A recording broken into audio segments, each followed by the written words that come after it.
Salut les jeunes! Comme vous avez pu voir sur la miniature, dans cette vidéo, je vais m'essayer à faire un couteau. Alors il est clair que si vous voulez apprendre la coutellerie, c'est pas moi qu'il faut regarder. Moi je fais ça pour m'amuser, j'ai fait ça pour essayer, pour voir ce que ça donnait. Mais je trouve quand même le principe sympa si tu veux faire un petit cadeau personnalisé ou tu veux te faire ton propre couteau ou quoi, ou personnaliser des petites choses, tu peux le faire toi-même. Je te montre comment faire sans investir des machines de folie. Le seule chose indispensable qu'il faut, je pense, c'est la ponceuse à bande. Et après, tout le reste, tu peux t'en passer. Donc je sais que la vidéo est un petit peu longue, je sais, je suis désolé, mais j'ai vraiment raccourci au maximum. Mais pour vous laisser vraiment toutes les étapes de fabrication et puis pas trop couper. Encore, j'ai coupé vraiment beaucoup de rush parce qu'il y a beaucoup de temps de ponçage et de peaufinage du manche et de la lame, etc. Bref, j'ai réduit au maximum, mais ça vaut le coup de regarder. Regardez bien jusqu'à la fin, on voit vraiment le résultat final. En tout cas, je te montre comment moi j'ai fait. Je suis assez content du résultat, je me suis bien marré à faire ça et ça fera un beau petit cadeau. Allez, c'est parti, go!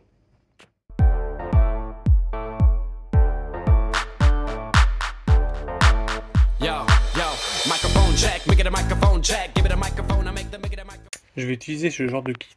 Donc ça c'est le kit que tu trouves facilement sur internet pour un prix relativement abordable. C'est de l'inox, donc du 12C27. Là le but c'est vraiment de s'essayer à faire un couteau. On va essayer de faire ça tranquillou. Donc il y a pas mal de petites bavures à faire sauter, tu vois. Voilà, tu as des petites bavures comme ça, c'est des découpes au laser. Donc il faut y bavurer tout ça, bien travailler un peu toutes les parties métalliques. J'ai une petite bosse sur le dessus là. Sûrement quand ils ont poinçonné l'empreinte de l'ongle. Et du coup je suis en train d'essayer de remettre bien droit cette partie de là à là.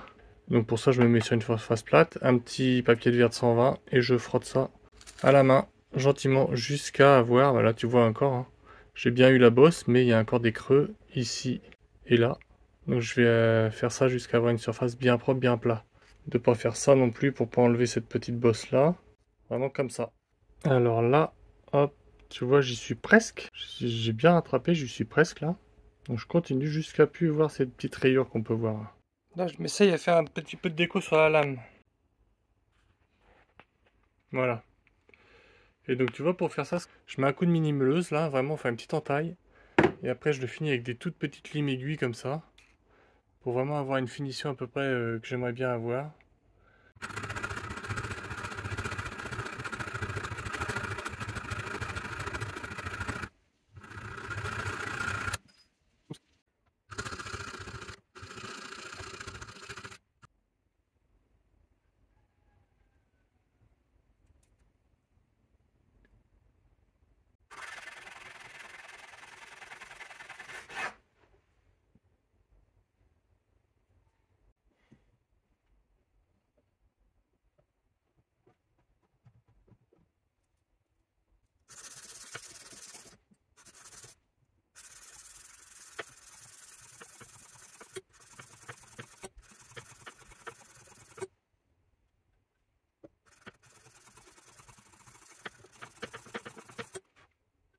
Et la lame, je suis pas trop mal, j'ai un résultat qui est assez satisfaisant, mais tu vois, on voit encore des rayures de l'émoussure, ou je sais plus comment ils font là, quand ils font la pente du couteau là. On voit encore des rayures du coup que je vais dire perpendiculaires à la lame. Et ça, il faut que j'arrive à les enlever. Mais je vais faire plusieurs passes. Donc moi, je vais jusqu'au grain 1000. Je fais du 120 à 1000. C'est sympathique déjà. Pour un premier essai. Tu vois là, je m'attaque au ressort. Et on voit comme quoi c'est brut, parce que regarde. Toutes les rayures qu'il y a. Bon, j'arrive pas à faire ça. Tu vois toutes les rayures qu'il y a, donc il faut bien. Et là, je suis au grain 120. Hein. Donc il y a un petit peu de taf. Je m'attaque au ressort. Hein. Donc là, en plus, c'est trempé, donc c'est vachement plus dur.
Bon, comme le ressort c'est de l'acier trempé, enfin l'acier a déjà été traité, le ressort tu vois il va être vraiment dur, puis j'ai pas, comme j'ai déjà fait des motifs sur la lame, je vais pas en faire sur le ressort.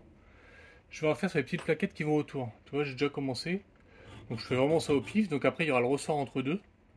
Mais c'est pas grave, ça va faire un petit truc sympa. Donc là je fais... Bon, vu que c'est mon couteau d'essai, tu vois, je fais vraiment tranquille. Et ça c'est de l'acier qui n'a pas été traité, donc ça slim beaucoup mieux, j'ai pas besoin de prendre la meuleuse. Parce que la lame, elle a déjà eu le traitement thermique, la lame. Et c'est pour ça que j'avais vachement de mal à la limer, qu'il fallait que je fasse à la meuleuse. Et ça y va tranquille.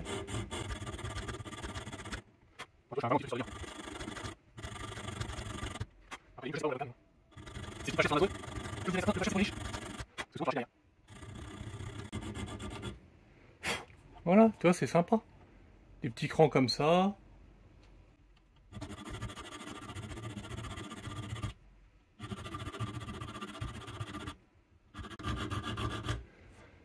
On verra ce que ça dit une fois que le ressort sera mieux, je crois que c'est sympa. Je vais peut-être en faire un petit peu là, et puis un petit peu comme ça, je vais voir, ou on va faire dans le même sens. Pour faire le manche, j'ai pris ça. C'est un jouet pour chien en bois d'olivier. Tu vois, le motif est sympa, je trouve. Je trouvais ça en animalerie, peu classique.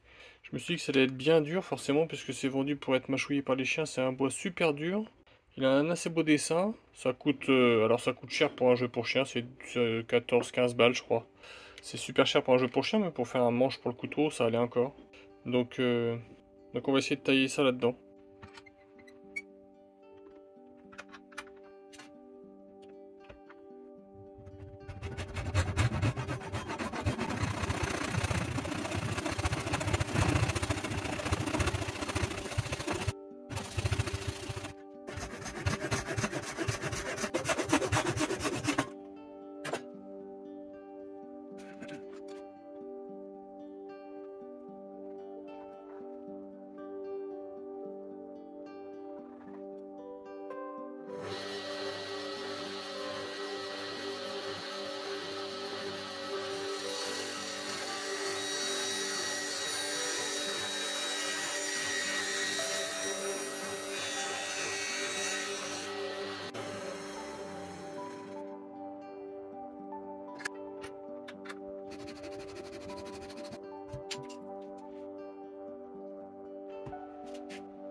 Donc là, tu vois, je suis en train d'assembler tout le couteau avec des clous en provisoire à la place des rivets finaux.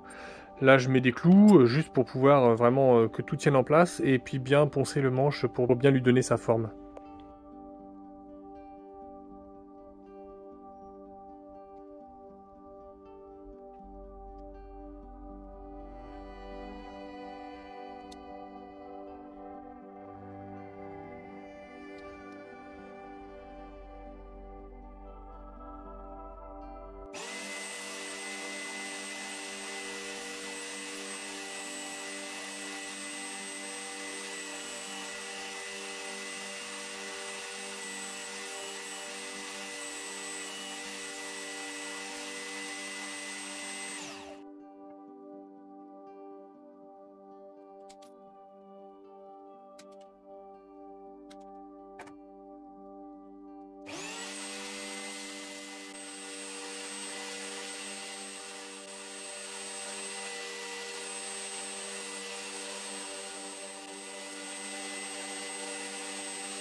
Et là, maintenant que la forme définitive est atteinte, je remplace donc les clous que j'avais mis en place par les rivets qui sont eux en inox.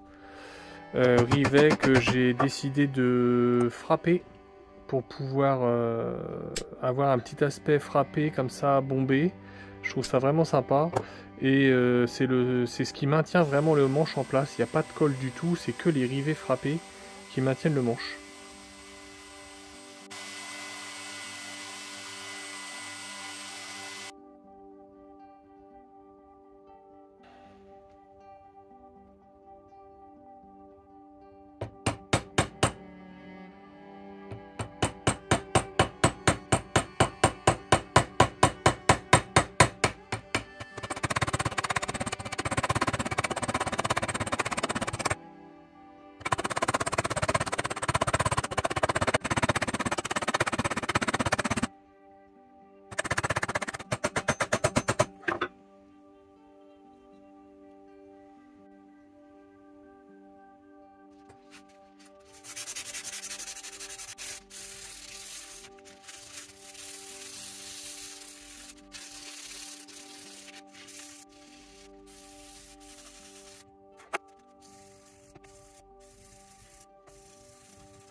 Bon, je vais attaquer, histoire de personnaliser un petit peu le couteau, qui est quasiment fini. Je vais faire une petite gravure. Alors c'est vraiment histoire de dire, c'est pour rigoler, c'est pour s'essayer un petit peu la gravure sur métaux, par le principe d'électrolyse. Alors du coup, je vais faire une petite gravure ici. Ce que j'ai commandé par chez Impact 77 pour faire des petits pochoirs comme ça. Franchement, très bien, impeccable. Je vous mets les coordonnées dans la description si vous en avez besoin. Il est vraiment nickel. Forcément papier bricolo, histoire de marquer le coup un petit peu. Je vais essayer de le mettre là. Donc c'est un peu gros par rapport à la taille de la lame, mais c'est pas dramatique. C'est juste histoire de rendre un peu unique ce couteau. J'aurais pu le mettre de ce côté-là aussi. Je sais pas. Bon, je vais le mettre... j'en sais rien. Je vais peut-être le mettre là, c'est libre. Je vais essayer de découper ça, de le disposer un petit peu. Et on va voir ce que ça dit. Bon, après réflexion, je vais le mettre de ce côté-là. Donc pour ça, j'ai préparé un petit peu tout ce qu'il me fallait. À savoir, donc de l'acétone pour dégraisser correctement la lame. Une fois que je l'ai dégraissé, je n'y touche plus. des petites pinces pour pouvoir placer correctement. Donc j'ai pris ça parce que moi je les ai, mais tu prends des pinces à épiler, c'est pareil. Pour pouvoir placer correctement le petit pochoir à la bonne place que tu veux. Du scotch pour mettre autour du pochoir pour protéger toute la lame. Et ensuite la petite...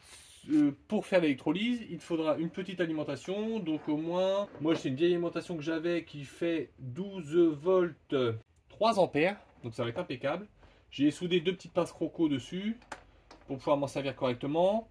Il faut une solution, donc c'est de l'eau saturée en sel. Tu prends un peu d'eau, tu blindes de sel jusqu'à ce que quand tu mélanges, même pendant 10 minutes, le sel il se dissout plus et du coup il reste en morceaux au fond. Donc là c'est vraiment les saturer en sel. Un petit peu de place sur l'établi et normalement on n'est pas trop mal. Je vais essayer de faire ça.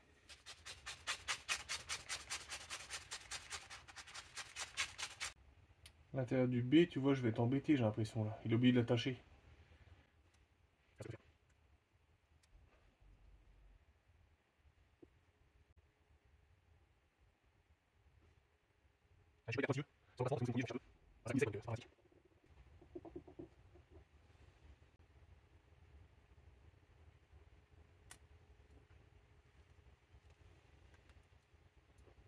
Voilà, le seul petit défaut, c'est que tu vois, il faut que je place l'intérieur du B.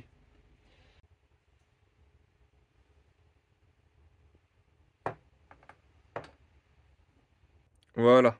J'ai réussi à le placer assez facilement, j'espère que ça va marcher. Tu vois, ça va être pas mal. Donc là, je vais recouvrir tout le reste de la lame. Ah, d'ailleurs, je suis en train de me dire qu'elle était peut-être pas hyper bien dégraissée, là. Je vois toutes les traces qu'il y a dessus. On verra bien. Donc, je vais recouvrir le reste de la lame et on va essayer l'électrolyse. Bien sûr, il faut prendre du scotch étanche. Ne vous amusez pas à faire ça avec un scotch qui n'est pas étanche. Bon,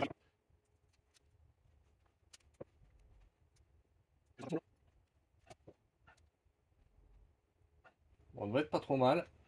Alors maintenant, attends, je ressors un bout de lame. Il faut que je branche le plus. Bon, je vais le faire à l'envers, c'est pas grave. Il faut que je branche le plus sur la lame. Voilà. Et avec le moins, je vais venir travailler la zone là. Donc là, je fais attention qu'il n'y ait pas de court-circuit. Je branche l'alimentation. Voilà. Je trempe un coton-tige dans l'eau saturée en sel. Je branche ma pince. Et là, on va faire marcher la magie. Ça fait des petits bruits, ça crépite. C'est que ça doit être bon. T'as vu comment ça bouillonne? Là, ça marche bien. Là. On mouille. C'est vrai qu'on voit pas grand chose du coup. Hein. Pas grand chose à ce qu'on est en train de faire quoi. Je vois pas trop la profondeur de la gravure. Ça va être quelque chose qu'on va, je pense, acquérir avec l'expérience. Bon, je nettoie un peu.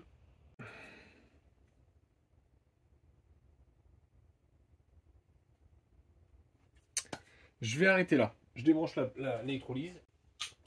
Par contre, effectivement, si je suis pas assez profond ou si c'est pas homogène, c'est foutu. J'arrête l'électrolyse. Je vais nettoyer un petit peu. Allez, on essaye. C'est pas grave, de toute façon. Donc là, je vais frotter un peu plus, au risque de décoller un petit peu le pochoir. Bon, ça a l'air un petit peu gravé quand même. Je pense que ça va être pas mal. On va tout découvrir, puis on va regarder la tronche que ça a.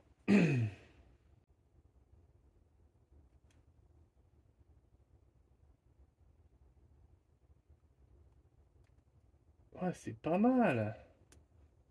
Regarde, c'est un peu large, mais là je vais tout bien nettoyer tout ça. Donc là on va aller bien le rincer.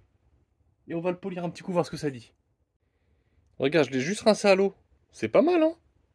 Franchement. Bon, l'intérieur du B, forcément, est un peu foiré, mais ça, faut que je revoie avec... si je veux en faire d'autres, faudra que je revoie un petit peu le B. Mais c'est pas mal. Après, est-ce qu'il est bien placé ou pas? Bon, je sais pas. On s'en fout. Bon, voilà. Donc là, je l'ai bien rincé. Donc, ce que j'ai fait, c'est que je l'ai rincé avec de l'eau et du bicarbonate de soude. Et en plus, je l'ai après rincé à l'eau savonneuse. Et normalement, ça devrait interrompre la réaction. Je l'ai peut-être, alors tu vois, je l'ai peut-être un petit peu trop creusé. On dirait que ça a débordé un petit peu. Mais je pense que là, ce que je vais faire, c'est que je vais bien reponcer la lame.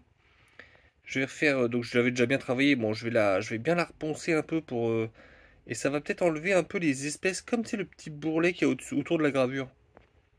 Peut-être que ça va réussir à l'enlever. Je vais essayer de faire ça, on va voir ce que ça dit.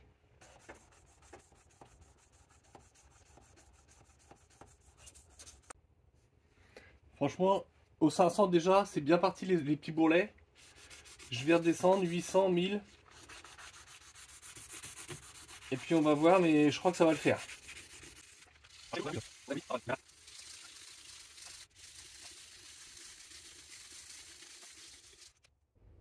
Bon, et ça a bien enlevé les petits bourrelets qu'il y avait. Tu vois? Bon, je vais peut-être remettre encore un petit coup de polish, histoire de la faire briller un peu plus. Il faire partir toutes les micro-rayures.